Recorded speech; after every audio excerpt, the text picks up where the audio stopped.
tell me about mall emo versus real emo, because you're deep. You're like a American football Algernon Cadwallader, or however the fuck you say the name of that. You're deep. So tell me Yeah, about real emo versus mall emo. Where do you I'm, stand on I'm that?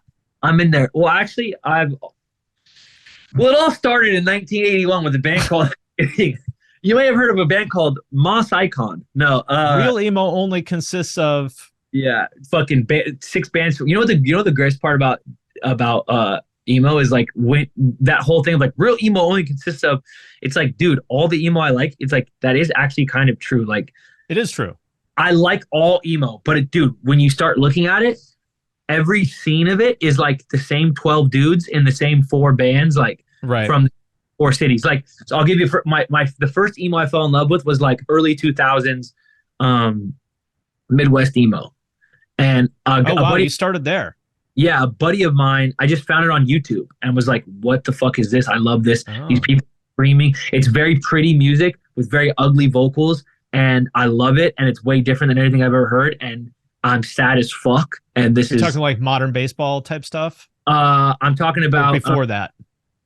before that. So like there's a guy named Jack Semp, and he's been a part of almost every of these one of these bands that I love. So shout out to him. We became friends. He's a buddy of mine and great dude. And now he makes like good like singer songwriter stuff. Got an incredible voice. But so there's bands like Midwest Pen Pals, Merchant Ships, William Bonney. He's a part I've of all never those. even heard of this stuff. Wow. Yeah, you'll hate it. You'll hate this it. is deep down the iceberg. This is deep. This is the bottom of the iceberg. So all of these bands are 15, 16-year-old kids in like 2004. They're all like, it's like a group of like 10 kids that were all like, it's like Merchant Ships split up, and half the guys became Midwest Right. Pen, and half the guys became Park Jefferson, and then half of Park Jefferson and half of Merchant Ships became the other thing. And Right. and then this guy got sick of everybody, and he had three other kids from the same town, and they became William Bonney, right? So it's like 4 or 5 bands that I heard that was like, I love this shit. And that led me to this YouTube page, this guy named Jamez, and all he has is just like years of Midwest emo. And so there was bands like Snowing and Camping in Alaska, and a bunch of these bands on this YouTube page that has thousands of videos from 10 years. And I just deep dove in like this 1 or 2 year period. And then I started getting from there, I went backwards and I started getting into like real like where basically where like Minor Threat breaks up and that DC area just starts doing like and those Egg Hunt and all that kind of stuff. Yeah, like so you have basically I can't Picciotto what the guy from Fugazi. Guy Pachado, I guess. Okay, so I don't know. So basically Minor Threat splits up. Ian MacKaye starts a hardcore band. People start calling it emo core. He hates it. Right.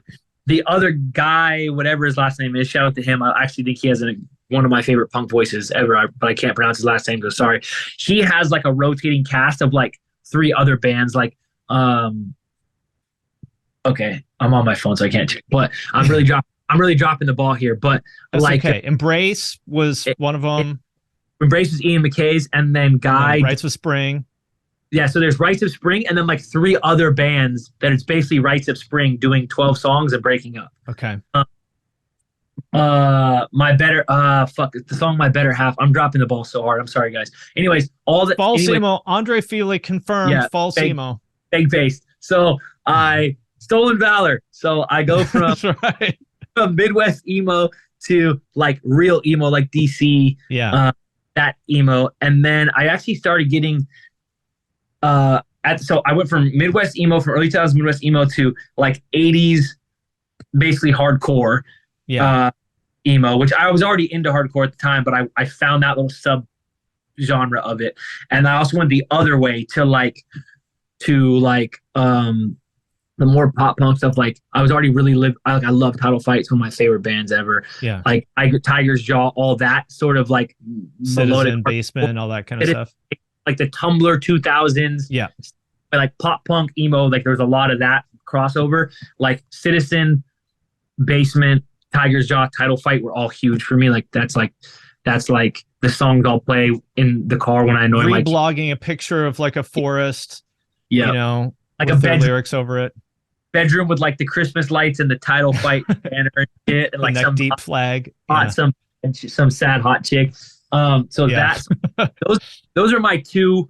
Those are really like my two core things, like very obscure Midwest emo, and then like Title Fight, Tiger's Jaw, Basement, Citizen. That Did you ever get into San Diego screamo stuff like, I didn't. you know, Downcast or, you know, Swing Kids or any of that stuff? No, but I'm as soon as we get off the phone, I'm gonna go look for it.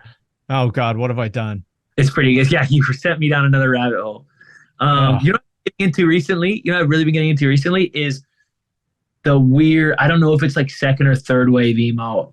I'm kind of dropping the ball on my. I swear, like if guys, like, I swear I'm real emo. I swear. if I No.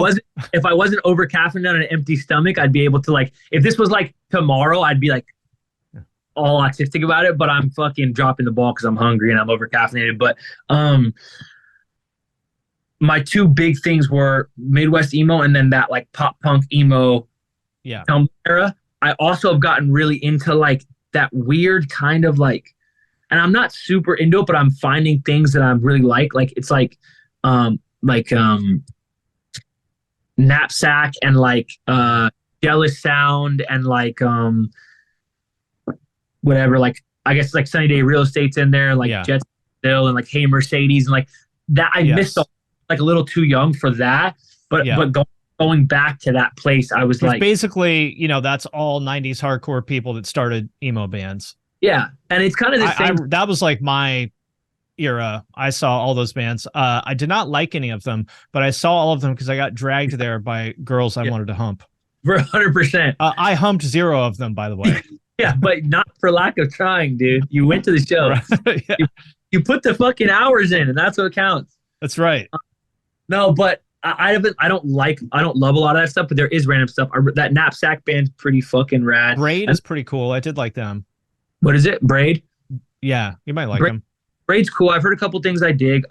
Recently I've been getting into that. I think for me, still the majority of the stuff I'm listening to is like I really like a lot of the like Title Fight's one of my favorite bands ever. Tiger's Jaw, a lot of like Modern Baseball, a lot of the newer stuff. There's some cool new emo stuff coming out too. Like I see a lot of kids. Fuck, I wish I was on my laptop so I could pull up my Spotify. But if I close this, will it fuck it up? Yeah, it will. Probably. Okay. It will. So like there's a lot of bands like Mom Jeans and Hot Mulligan, and there's kind of this cool emo renaissance and stuff. But and the people fucking suck so bad in that scene. They suck. So they're the worst, most insecure fucking beta fucking dorks. They're not being ironic. Like I'm being, no. I'm very like I've dealt with depression my entire life. Imagine how much they would hate you.